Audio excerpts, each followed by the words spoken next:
Bienvenue dans le débat sur France 24 consacré à la situation en Iran, alors que le procureur de la République islamique a évoqué l'abolition de la police des mœurs, cette police responsable de l'arrestation et de l'assassinat de Mahsa Amini. Cette annonce semble être une victoire pour les femmes iraniennes et pourtant, pour l'instant, la loi ne change pas, le voile reste obligatoire et les forces de l'ordre doivent le faire respecter. Ce lundi, un nouvel appel à la grève pendant 3 jours a entraîné des fermetures de magasins dans plusieurs villes iraniennes.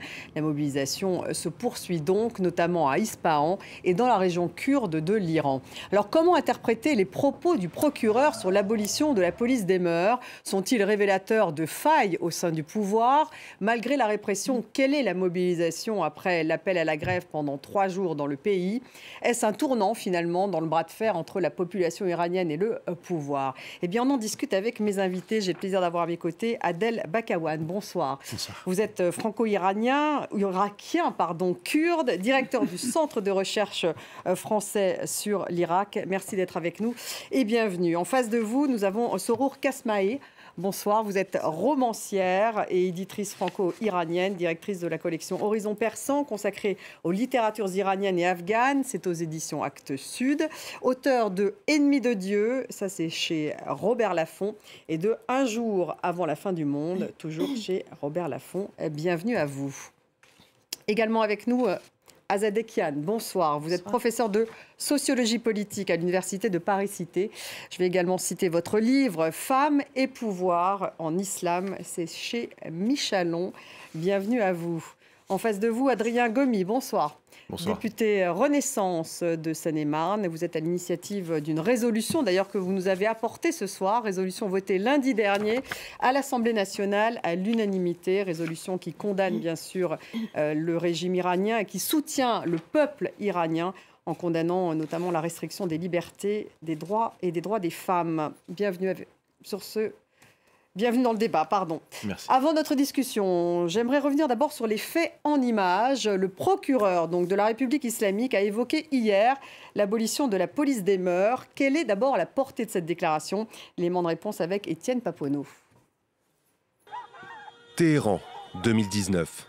Une foule s'interpose pour empêcher l'arrestation d'une femme non voilée par la police des mœurs.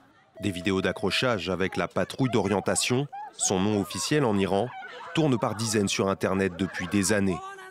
Mais en septembre dernier, le décès de Mahsa Amini, arrêté pour un voile mal porté, déclenche un mouvement de contestation d'une ampleur inédite. Rebondissement dimanche lorsque le procureur général iranien annonce la dissolution de cette police. La veille, ce même procureur disait qu'une réforme de la loi de 1983 sur le port du voile obligatoire est en cours, sans plus de précision. Ces annonces suscitent le scepticisme des Iraniens exilés au Kurdistan irakien. Le régime iranien sait très bien qu'il vit ces derniers jours et qu'il est sur le point de tomber. Il fait tout ce qu'il peut pour survivre plus longtemps et sait très bien que si l'obligation du port du voile subsiste, il est voué à disparaître. Cette décision vise à influencer l'opinion publique. L'Intérieur, ministère de tutelle de la police des mœurs, n'a pas confirmé la dissolution. De quoi laisser craindre un jeu de dupes du pouvoir. C'est ce qu'affirment plusieurs Iraniens sur les réseaux sociaux, notamment la journaliste et militante Masih Alinejad. Pour elle, cette annonce vise à stopper le mouvement de contestation. De leur côté, les manifestants ont appelé à une grève de 3 jours cette semaine pour accentuer la pression sur le régime. Azadeh Kian, quelle est donc la portée de cette annonce, en fait, de cette évocation par le procureur sur cette abolition ou pas de la police des mœurs? Écoutez, de toute façon, on sait que les Iraniennes et les Iraniens d'ailleurs qui manifestent maintenant depuis plus de 3 mois ont largement dépassé la problématique du voile. On sait que le mouvement s'est étendu et que les revendications aujourd'hui sont pour le renversement du régime et non plus seulement pour le voile. Enfin, oui, mais enfin, une abolition de la police des mœurs, ça serait une sacrée étape. Non, mais écoutez, justement, la police des mœurs n'a pas été abolie, mais il faut dire que avant 2007, parce que la police des mœurs a été créée en 2007 par Ahmadinejad, le président populiste, mais avant la police des mœurs, il y avait d'autres structures qui également veillaient à ce que les femmes respectent les préceptes vestimentaires islamiques. Et donc, l'abolition de la police des mœurs, qui est effectivement mise à l'index pour l'assassinat après l'assassinat de Jina Mahsa Amini, eh bien, devait en fait être abolie, mais remplacée par une autre structure. Donc, effectivement, c'est que donc ce soir, vous nous dites quand même, a priori, il y aura une abolition, donc telle que l'a annoncé le procureur, mais ça serait remplacé par un autre type de police. Une autre structure, et que de toute façon, la loi qui oblige les femmes à porter le voile reste en vigueur et restera en vigueur, parce que le voile obligatoire, c'est vraiment le fondement idéologique de ce régime. Et donc, la répression a continué aussi. Donc moi, je ne comprends pas pourquoi on doit donner beaucoup de poids à cette annonce-là, même si ça s'avérait vrai, ce qui n'est pas le cas, parce que le ministère de l'Intérieur ne l'a pas confirmé, ni le gouvernement d'ailleurs. Adel Bakawan, vous êtes d'accord? Est-ce que tout de même, ça serait une étape si effectivement cette police des mœurs était abolie? Est-ce que vous êtes d'accord avec ce que vient de dire justement Azadeh Kian? Je suis tout à fait d'accord que désormais, les revendications de ce mouvement de contestation dépassent largement la question du voile. Mais le fait d'annoncer, même si ce n'est pas encore tout à fait confirmé, cette nouvelle-là, c'est un indicateur à prendre en compte. C'est un indicateur qui met en scène la fragilité d'un régime. Le régime est fragile. Le régime se sent menacé. Récemment, là, il y a 3 jours, il y a eu une grande réunion entre les représentants du Pasdaran, c'est-à-dire les gardiens du régime à Bagdad, avec l'autorité irakienne et l'autorité de GRK. Par rapport justement à cette question-là, j'ai discuté directement, juste une phrase, avec la délégation irakiano-kurde. On me dit clairement que le régime a peur. Pour la première fois, ce régime a peur. Pourquoi? Parce que toutes les stratégies mises en place par le régime par rapport à ce mouvement de contestation ont échoué. Et là, ils ne savent pas quoi faire. Et donc, le fait d'annoncer qu'ils vont dissoudre cette police de mœurs, c'est un indicateur à prendre en compte. Donc, c'est un recul, vous pensez? Écoutez, moi, je pense que, bien sûr, le régime est fragilisé. Bien sûr, le régime a peur de ce mouvement qui prend chaque jour plus d'ampleur. Mais je pense que c'est un effet d'annonce qu'il faut décrypter à l'aune donc, de ces 3 jours de grève et de manifestation, aujourd'hui, demain et après-demain, le 5, le 6, le 7. L'information véritable, c'est ça, c'est qu'il y a 3 jours de grève générale, de mobilisation générale, qui va finir le 7 décembre par la journée de l'étudiant.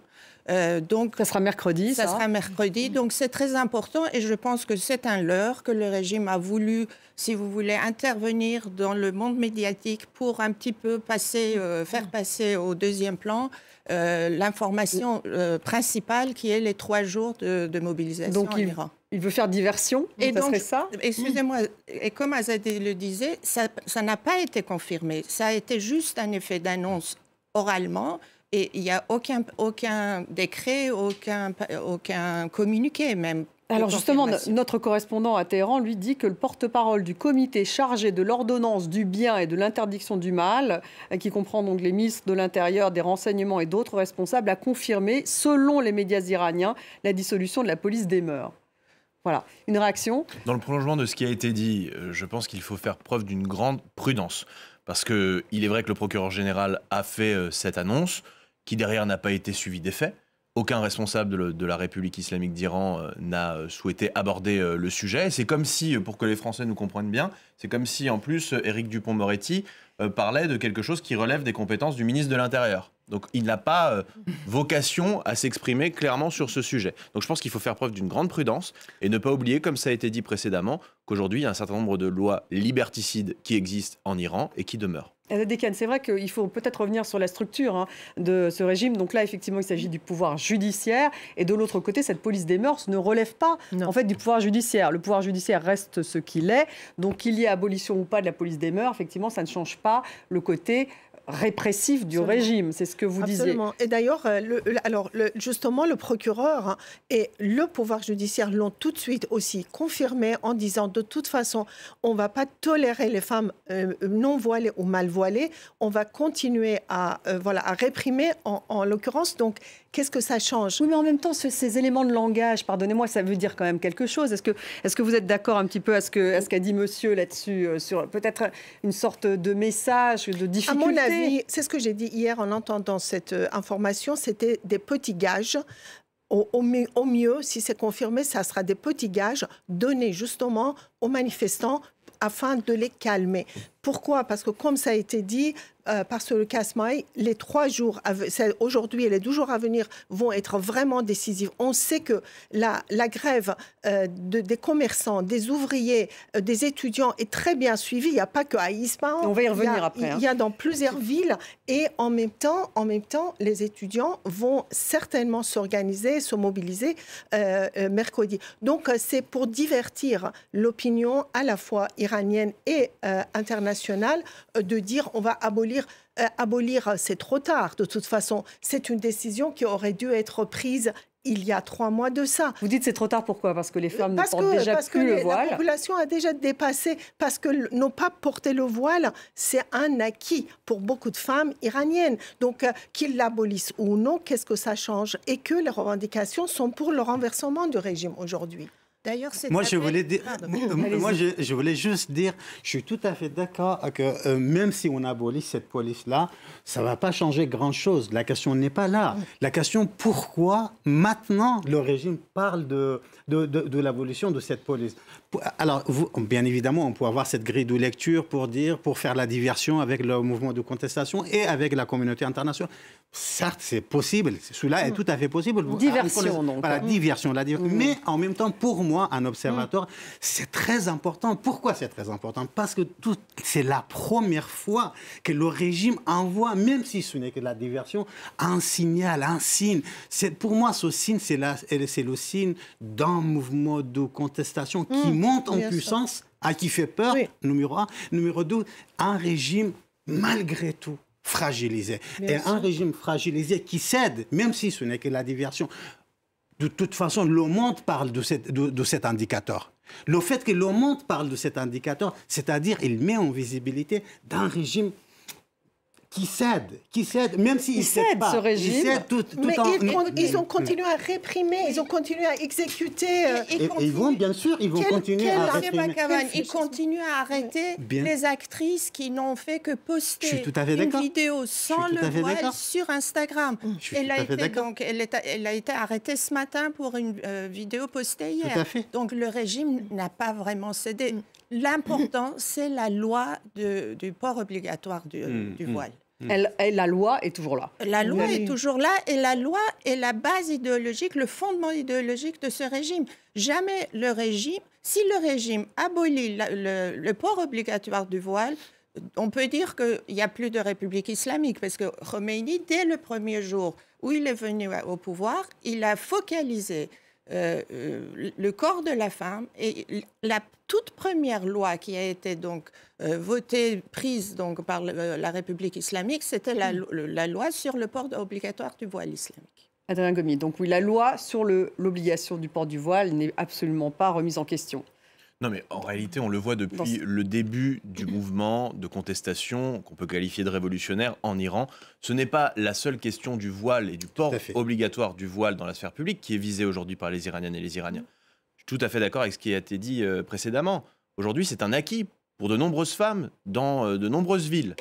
Aujourd'hui, c'est l'institutionnalisation de l'inégalité entre les sexes, c'est l'institutionnalisation du non-respect de la dignité et des droits humains qui est visée par les Iraniennes et les Iraniens. Or, la République islamique d'Iran s'est bâtie sur un certain nombre de préceptes qui prévoient notamment que la parole de la femme ne vaut que 50% de la parole d'un homme. Donc vous voyez bien que c'est tout cet édifice-là qui est aujourd'hui visé par la contestation populaire. Et comme ça a été dit précédemment, la répression continue.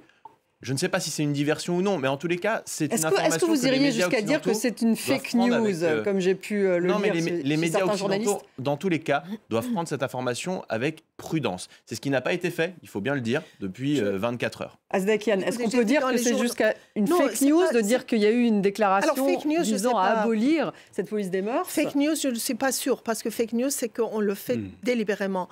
J'ai regardé les journaux iraniens et qui avaient titré finalement la police des mœurs était abolie ou non. C'est-à-dire que même pour les journaux iraniens, les journalistes iraniens de l'Iran, la question était très floue, c'est-à-dire que ça n'a pas été vraiment confirmé ni infirmé. Mais c'était en débat, en tout cas, y compris dans la presse iranienne. Alors, je vais vous dire que c'était déjà en débat. C'est-à-dire que depuis l'assassinat de Jina Mahsa Amini, la question est en débat. Et donc, ils n'arrivent pas à se mettre d'accord. C'est ça aussi qui se passe. C'est-à-dire que s'il y a un petit signe, ce petit signe, c'est probablement la dissension existante entre les ultra-conservateurs au pouvoir, qui tentent un petit peu de calmer la colère et cherchent... En donnant quelque chose. En donnant des gages, comme je viens de dire, mais ça ne va pas marcher, ça ne va pas fonctionner. Moi je dis voilà, d'une manière vraiment claire et nette, le fait que le régime met sur la scène publique un tel débat et dévoile un tel débat, c'est que désormais, le mouvement de contestation peut espérer un peu plus, voire jusqu'à aller au changement du régime. Le régime, jusqu'à aujourd'hui, il n'a fait que réprimer, et réprimer sans retenue, d'une manière brutale.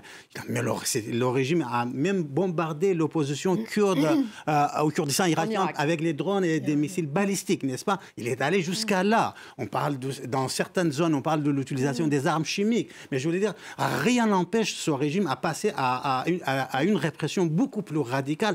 Mais aujourd'hui, le fait que ce régime dévoile un tel débat, c'est que le changement est possible. Et ça veut dire qu'il y a débat, effectivement, au sein Alors même, moi, je peut-être, pense des que autorités. rien n'exclut la répression. Vous savez, c'est des tactiques que le régime emploie. Mais je pense qu'il faut prendre le rapport de force dans l'autre sens. C'est pas parce que cette petite mesurette, même si quand bien même elle serait avérée juste ou réelle, était annoncée que les manifestants ont l'espoir de changer quelque chose. L'espoir est déjà dans les manifestations. Les femmes qui manifestent ont déjà aboli leur voile.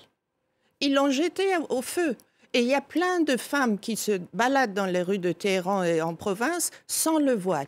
Et ça commence à devenir un acquis de ces manifestations, même mais c'est un acquis côté manifestant, mais ce n'est pas du tout un acquis côté régime. C'est oui, ça, en fait. Mais l'espoir, monsieur parlait de l'espoir par rapport à cette mesure. L'espoir est là parce qu'il y a... Donc, je répète encore qu'il faut voir ça dans le contexte de ces 3 journées. Ça, c'est très, très important. Parce que là, on est en train, depuis un quart d'heure, de discuter de cette mesure, alors qu'on aurait pu parler de l'ampleur de cette... Je suis entièrement d'accord. Il nous reste une demi-heure pour en parler, justement, parce que c'est la deuxième partie de ces débats. Je vous rappelle quand même les chiffres de la répression qui a fait, d'après l'une des ONG les plus influentes, enfin en tout cas les plus renseignées, 448 morts déjà, dont 60 enfants. Et il y a 6 manifestants, d'après les chiffres, qui ont été condamnés à mort. Mais la mobilisation continue, et elle continue donc après cet appel à la grève, notamment à Ispahan, mais pas seulement, vous nous direz où, mais aussi d'ailleurs dans la région kurde de l'Iran. On fait d'abord un point en images avec Noémie Roche. Pas une seule boutique ouverte dans le quartier historique de la grande ville d'Ispahan. Même chose ici, au cœur du Kurdistan iranien. Dans ces régions où la contestation contre le régime est importante, l'appel à la grève est visiblement suivi, mais ce n'est pas représentatif de l'ensemble du pays. Dans ce mouvement qui a été commencé par les femmes, par les jeunes, par les étudiants, etc., n'a pas un soutien très, très vaste dans l'ensemble du pays. Les gens de la classe moyenne ou petite, mais la petite bourgeoisie, ça veut dire le bazar, l'ensemble de ces populations n'adhèrent pas en fait à ce mouvement. Le bazar à Téhéran, c'est dans ce quartier que se trouve notamment le Grand Bazar, cet ensemble de ruelles où se succèdent boutiques et échoppes. Un quartier conservateur. Ici, les commerçants, les bazaris, appartiennent aux couches traditionnelles de la société iranienne. Ils sont réputés proches des mollahs et du clergé, et donc du régime iranien. Or, même ici, des boutiques sont restées fermées ce lundi. Alors faut-il y voir un signe de solidarité des Bazaris avec le mouvement de protestation? Difficile à dire selon ce sociologue. On est dans l'indétermination à ce sujet. Ce qui est sûr, c'est qu'il y a des motifs extrêmement sérieux de mécontentement de la part des commerçants du bazar, avec une situation économique régressive. Des grévistes que le régime iranien fait tout pour décourager, entre menaces d'amende, annonces d'exécution des manifestants condamnés à mort et policiers anti-émeutes déployés en nombre dans la capitale. Azadekian, je vous voyais effectivement être totalement en désaccord avec le fait qu'il y aurait une faible mobilisation au fameux bazar de Téhéran. On n'a pas eu vraiment d'informations. Donc, est-ce que vous avez des informations sur la mobilisation au sein de ce bazar? On a vu effectivement les images à Ispahan. Là, vraiment, les boutiques sont fermées. On a vu également des images dans les régions kurdes iraniennes, mais pas justement au bazar de Téhéran. Alors, est-ce que... Qu'en est-il ? Pardon, le bazar de Téhéran, il y a certains commerces qui sont restés fermés. Les forces de l'ordre sont arrivées, ont essayé, parce que les commerçants étaient là aussi attroupés pour protester. Et donc, ils ont été menacés. Les commerçants ont été menacés d'ouvrir leur commerce, mais ils l'ont refusé. Après, à cela s'ajoute dans la ville de Shiraz, il y a énormément de villes. Moi, j'en ai compté une vingtaine de villes moyennes et grandes, y compris à Mashhad, la ville sainte, où les commerces étaient restés fermés. Et ça, c'est vraiment important. Pourquoi est-ce que les commerçants, avec ou malgré leur lien historique avec le clergé, répondent positivement à ce mot d'ordre de grève aujourd'hui et aussi la dernière fois? Donc oui, ils sont touchés économiquement et financièrement comme tous les autres Iraniens, mais le fait de répondre positivement à cet appel de grève aux côtés des ouvriers, ne l'oublions pas, aux côtés des, bien sûr, enseignants, des étudiants et d'autres catégories sociales, ça veut dire que le nombre des mécontents est très important. Et je voudrais, si vous permettez, je citer un rapport qui a été dévoilé récemment et qui montre que selon un sondage du régime, 87% des Iraniens s'identifient avec le mouvement actuel. Donc ne dites pas que les Iraniens ne sont pas d'accord. Les Iraniens sont d'accord, sauf que tout le monde ne descend pas dans la rue. Parce que vous risquez de vous faire tuer. 64 enfants se sont fait tuer parce que ils accompagnaient leurs parents. Et donc, de toute façon, on fait la grève. Moi, je sais que les Iraniens, jusqu'à hier, et ceux qui le pouvaient financièrement, étaient en train d'acheter de quoi manger pendant 3 jours. À quel point ils étaient sûrs que la grève allait être suivie. Donc, tout le monde... Alors, même quand je vois l'image des femmes baloutches, moi, j'ai travaillé au Baloutchistan, les femmes baloutches qui sortaient même pas de chez elles sans être accompagnées par leur mari et qui, aujourd'hui, manifestent dans les rues, certes avec leur voile, mais qui disent avec ou sans voile, ce régime doit partir. Qu'est-ce que vous voulez de plus? Pour moi, ça montre que cette société, dans sa grande majorité, est pour le renversement de ce régime. Adel Bakawan, cette mobilisation, en tout cas, est forte. On a vu dans la région kurde iranienne et aujourd'hui, c'est également le cas. Oui, absolument. C'est là la force de ce mouvement de contestation.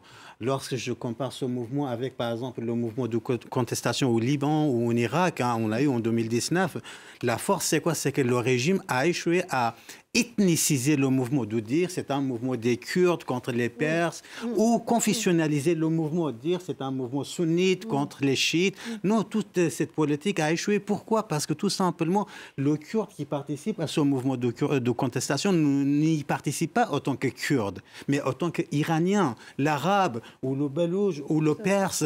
Autrement dit, aujourd'hui, on a un référentiel national iranien autour duquel tout le monde s'identifie. Par exemple, Mahsa Amini, c'est une fille kurde, mais elle est devenue le référentiel de tous les Iraniens. Désormais, c'est une identité de ce mouvement de contestation. C'est pour dire, parce que le mouvement est national et parce que le mouvement couvre la totalité du territoire national, il fait peur. Soror Kasmaï, mais pour Téhéran, est-ce qu'effectivement la population à Téhéran se mobilise un peu moins, par exemple, que dans des régions comme la région kurde? Écoutez, ça dépend des jours. On a eu une forte mobilisation dans les écoles, dans les lycées, dans les universités, dans les quartiers. D'ailleurs, il y a tous les 2-3 jours, il y a un appel à manifester par les jeunes des quartiers de Téhéran, ainsi que dans toutes les villes.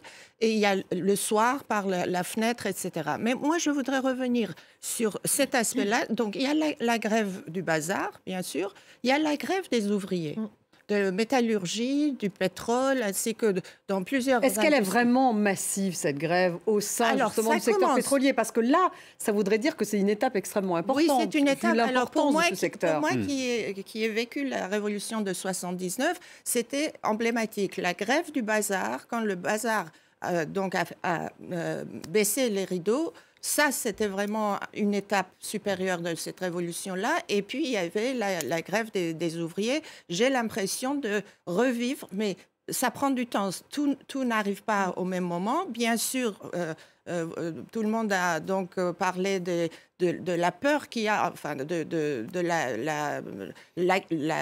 comment dire, la férocité de la répression qu'il y a. Il y a 18 000, vous avez donné des statistiques, il y a 18 000 arrestations.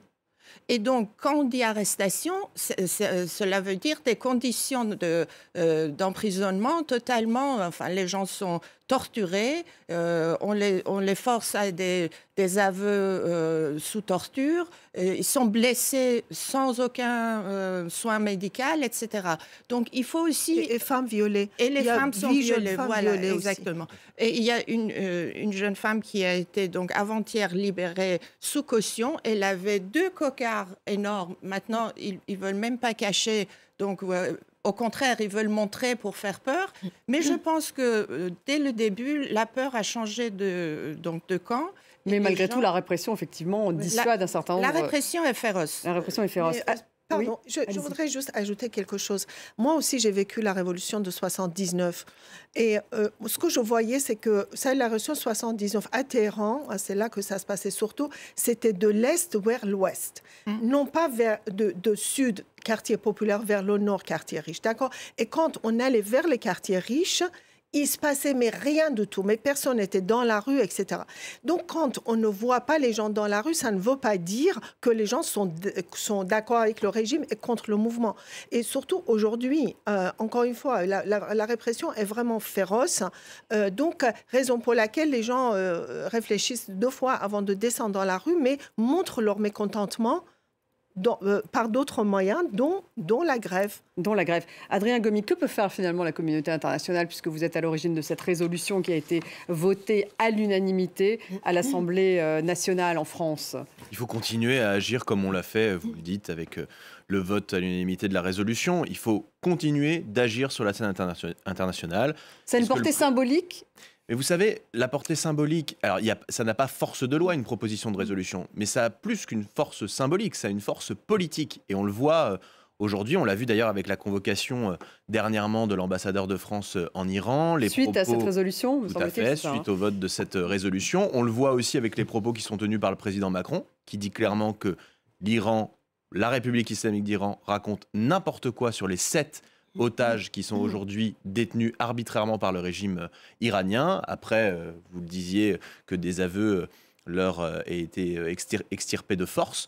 Donc, on voit qu'aujourd'hui, la communauté internationale, la mobilisation, ça embête véritablement le régime qui ne parvient ni à mesurer en interne, si j'ose dire, la force de la mobilisation et des personnes qui, malgré les peines encourues, se mobilisent chaque jour dans les rues en Iran. Et de l'autre, la pression internationale qui s'intensifie. C'est une très bonne chose, il faut continuer.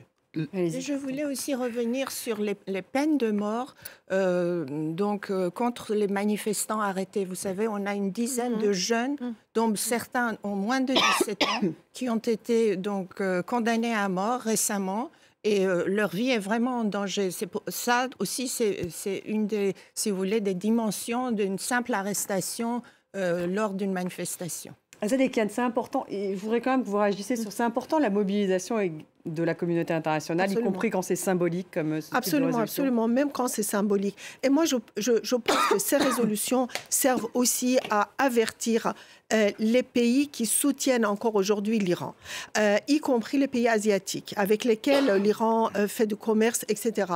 Y compris même la Chine, qui n'est pas un exemple de la démocratie. Mais ces pays-là, l'Inde, la Malaisie, l'Indonésie, etc., et voilà, et les pays de la région sont quand même conscientes maintenant que la communauté internationale, ou en tout cas leur démocratie occidentales, sont mobilisées contre le régime iranien. Et d'ailleurs, à cela s'ajoute, et je termine là, il me semble que même les Chinois, vous savez que les Chinois ont signé, il y a 2 ans de ça, un contrat de 25 ans avec l'Iran, et ils refusent maintenant de mettre en application le contrat, c'est-à-dire aller investir en Iran dans le champ pétrolier et gazier. Donc, parce qu'ils ne sont pas sûrs de ce qui va se passer.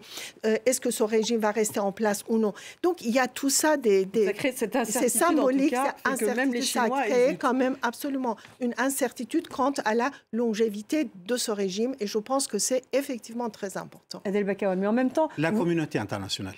Je voulais dire un petit mot. On est dans la Turquie, l'Iran. Pour la Turquie, c'est vrai, on ne peut rien faire comme on en a discuté parce que c'est un État considéré comme partenaire respectable, acceptable. Par contre, la République islamique de l'Iran est considérée comme un État voyou. J'estime la réaction de la communauté internationale de Washington à Paris est une réaction très, très timide. Là, on voit une répression radicale, sauvage, des centaines de jeunes tués, massacrés, des prisonniers, etc. Et je pense il y a beaucoup de déclarations. Le mouvement de contestation, je voulais juste terminer, le mouvement de contestation est vraiment menacé par une répression beaucoup plus radicale. Aujourd'hui, selon moi, c'est très bien les déclarations, Washington, Paris, Londres, mais par contre, il faut à un moment donné aller à adopter ce que j'appelle le droit à la protection. Sans ce principe-là, le droit à la sanction, c'est que on met en place on met en place par exemple tout ce qu'on a fait pour les Kurdes d'Irak dans les années 90. On a protégé ce peuple contre la barbarie de Saddam Hussein. Il faut absolument, je ne dis pas appliquer exactement le même modèle, mais réfléchir à protéger, comment protéger un mouvement totalement démocratique. Il n'y a aucune arme, un mouvement civil qui s'exprime d'une manière civilisée face à un régime qui tue sans aucune retenue. Dans ce cas-là, la communauté internationale doit assumer sa responsabilité. Mais alors comment justement, il faut réfléchir comment, mais l'objectif doit rester le même, c'est-à-dire protéger le mouvement par n'importe quelle forme. Mais l'exemple de l'Irak nous fait peur, me fait peur. Ne parlez pas de l'Irak. Des années 90. Mais je sais, mais ni de l'intervention des Américains et des autres en Irak. Nous, on ne veut pas ça en Iran. Comment vous voulez protéger le mouvement dans ce cas-là? Une intervention étrangère serait contre-productive. Comment vous voulez protéger le mouvement face à un régime qui tue? Adrien Gomis, un autre élément qui n'a pas été évoqué, c'est que le droit international doit être respecté et le principe de non-ingérence est en quelque sorte sacralisé. Mais je ne l'ai pas entendu dans les propos qui ont été tenus précédemment. Depuis la livraison par la République islamique d'Iran d'un certain nombre de drones à la Russie, il y a eu une première vague de sanctions du Conseil de l'Europe. Ensuite, ces sanctions ont été renforcées le mois dernier, puisque une trentaine de dignitaires iraniens ont été visés par des sanctions très précises de la part des 27 pays de l'Union européenne. L'interdiction de voyager dans le territoire de l'Union européenne et aussi le gel de tous les avoirs, qui sont nombreux, je peux vous le dire, dans les pays des 27. Tout ça, ça a été fait en accord avec les Canadiens, les Britanniques et les Américains. Donc on ne peut pas dire que rien n'est fait. Il y a des choses concrètes, au-delà des déclarations de principe, qui sont néanmoins importantes. Je pense qu'on minimise, on a souvent tendance en France à minimiser la portée symbolique des prises de décision et des prises de position des responsables diplomatiques. La question pragmatique et concrète. Vous avez un mouvement démocratique qui n'a pas des armes. En face, vous avez un régime armé lourdement et qui utilise toutes les armes, y compris des missiles, y compris des drones, contre ce mouvement de contestation. Comment vous allez protéger de la mort, ce mouvement de contestation? Malheureusement, il n'y a pas de solution miracle, malheureusement. Si demain, il y a des milliers de morts dans la rue de Téhéran, comment vous allez faire? Qu'est-ce que vous proposez? Moi, je propose que cette communauté... Non, pas d'intervention. Cette communauté internationale a un devoir à protéger les mouvements démocratiques dans le monde. Je ne dis pas une intervention, je ne dis pas une occupation, je ne demande pas aux États-Unis ou de l'Europe à envoyer des armées, mais je dis que la communauté internationale a l'obligation juridique, morale, éthique, etc., des responsabilités de mettre en place tous les mécanismes pour protéger le mouvement. Qui sont responsables de la répression. Qu'est-ce qu'on fait? On condamne, on condamne pas. Non, on sanctionne d'une manière limitée, très bien, mais au-delà de ça, qu'est-ce qu'on peut faire? Il y a des mesures, par exemple, une partie des opposants iraniens demande le rappel des ambassadeurs européens en Iran, par exemple, ou le renvoi des ambassadeurs de la République islamique partout dans le monde. Il y a ce genre de mesures, mais une intervention étrangère en Iran... On ne parle pas des interventions, on parle de la protection. Ça serait catastrophique. Non, mais qui va protéger? Mais vous parlez de protection, mais qui va... Est-ce qu'on va envoyer les casques bleus de l'ONU pour protéger? Oui, parce que alors, la Commission des droits de l'homme de l'ONU, en tout cas, a diligenté une enquête. Oui, alors, par exemple, lorsqu'elle diligente une enquête, est-ce qu'elle a le pouvoir, effectivement, en tout cas, d'aller enquêter sur place? Ils ont dit non.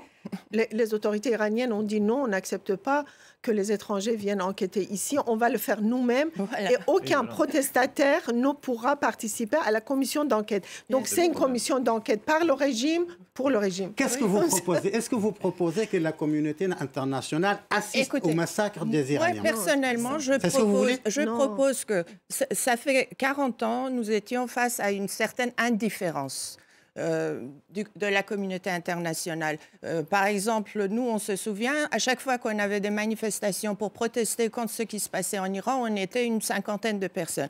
Là, le mouvement Femmes, Vie, Liberté a changé la donne, a changé cet état d'esprit, c'est-à-dire les Européens, le monde entier a compris qu'en Iran, il y a une forte mobilisation. Quelque chose est différent. Il y a un mouvement démocratique qui est totalement différent de la révolution de 79, qui n'avait pas beaucoup d'aspects démocratiques et qui était incarné par un chef religieux qui était Khomeini. Là, on n'a pas cette espèce de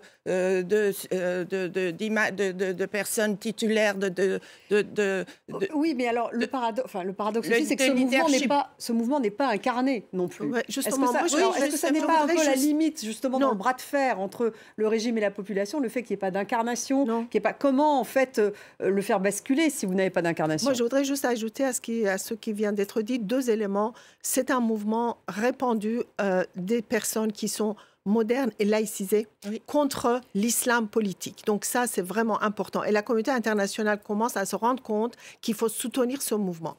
Après, effectivement, il n'y a pas de chef, mais on n'en veut pas. Je veux dire, le chef qui a été décidé par Camp David et les Occidentaux, c'était Khomeini. Donc les Iraniens d'aujourd'hui n'en veulent plus. Mais je vais vous dire, il y a en Iran, et ces conseils, ça existe des conseils au sein des ouvriers, au sein des enseignants, au sein des étudiants, au sein des commerçants, etc., et des conseils de quartier. Et ça, c'est ces conseils-là qui coordonnent, par exemple, le mot d'ordre de grève et qui est suivi. Mais ça va suffire, justement, ces mouvements. Attendez, je n'ai pas fini. Donc, ces conseils-là, il y a à cela s'ajoutent des personnalités qu'on connaît, que tout le monde connaît, et qui sont d'envergure même internationale, qui sont soit en résidence surveillée, soit emprisonnés, etc. Et qui peuvent, effectivement, le moment venu, devenir un conseil pour diriger ce mouvement. Compris des personnalités à l'étranger? Non, je parlais des personnes qui sont en Iran et qui sont en résidence surveillée. Des personnes qui sont en Iran et qui sont... Non, pas du tout. Il n'y a pas... L'opposition iranienne à l'étranger n'a absolument, à mon sens, aucun avenir en Iran. Moi, j'aimerais ajouter aussi un point. Après, je vous laisse parler. J'aimerais ajouter l'aspect horizontal de ce mouvement. C'est ça, oui. Donc, ce que Azadeh soulignait, au fait, c'est ça. C'est-à-dire que c'est un mouvement horizontal qui n'a peut-être pas un leader reconnu, mais qui a des leaders au sein de ce mouvement. Et d'ailleurs, regardez tout ce qui s'est passé depuis 3 mois. Ça vient de l'intérieur de ce mouvement. C'est un mouvement totalement inventif. très moderne, qui avance et qui a ses propres structures qu'on ne voit peut-être pas de l'extérieur parce qu'il faut aussi se protéger contre la répression, etc. Mais pour l'instant, il a très très bien fonctionné et donc le mot d'ordre, c'est femmes, vie, liberté, ça vient de l'intérieur, même si vous attendez beaucoup de mobilisation. C'est un slogan qui vient donc aujourd'hui, demain et après-demain. Et c'est un mouvement en plus qui transcende les classes sociales. Bien évidemment, on peut s'attendre à ce que les universitaires soient mobilisés. Ils l'ont été notamment par le passé. Mais voir aujourd'hui les commerçants qui sont affiliés au régime, qui sont souvent proches des ultra-conservateurs de ce régime. Alors est-ce qu'ils manifestent pour les mêmes raisons? Est-ce que c'est pour la liberté ou est-ce que c'est pas pour des raisons économiques? À vrai dire, ce que l'on voit aujourd'hui, c'est qu'il n'y a plus que les hauts dignitaires du régime qui s'arc-boutent via l'appareil répressif de la République islamique sur des positions, et malheureusement, pour eux, aujourd'hui, ils ne tiennent plus rien. Oui, mais quand les gardiens de la Révolution tiennent une grande partie de l'économie du pays, comment vous faites pour faire bouger ça? Mais je voulais dire juste, si vous me permettez, rebondir sur ce qui a été dit par rapport aux leaders. Souvent, on me pose la question par rapport à l'Iran, mais aussi par rapport au mouvement de contestation au Moyen-Orient, d'une manière générale, Liban, l'Irak, etc. Et on me dit... Oui, là, ça n'a pas fonctionné. Pardonnez-moi. Si, ça a fonctionné. Ça a fonctionné. Au Liban, non. En Algérie, non. Il n'y a pas eu... Enfin, le régime n'a pas été... Pour le coup, au pouvoir, on garde les mêmes. Je voulais juste dire... Nous avons changé l'époque, nous avons changé le monde, avec nos grilles de lecture classiques, lorsqu'on avait un mouvement social avec des leaders, un Lénine à la tête du Parti communiste. Non, on a changé ce monde-là. Justement, la force du mouvement de contestation dans ces pays, c'est qu'il n'y a pas un leader. Lorsqu'on arrête le leader, tout est fini, tout le monde à la maison. Aujourd'hui, vous arrêtez Marsa, il y a des milliers de Marsa dans la rue. C'est ça, c'est là la force des mouvements de contestation, à la fois à Beyrouth, à Bagdad et mais comment vous transformez ce mouvement de contestation en une chute du régime et à un nouveau type de essayer pouvoir? De répondre. Écoutez, on est face à des forces de coercition qui n'ont pas encore changé de camp. On est d'accord là-dessus, mais on les voit fatigués. On les voit se poser la question de savoir pourquoi tuer pour maintenir un régime corrompu, dictatorial, répressif. C'est-à-dire que ce sont des questions qu'un certain nombre de ces forces de coercition sont en train aussi de se poser.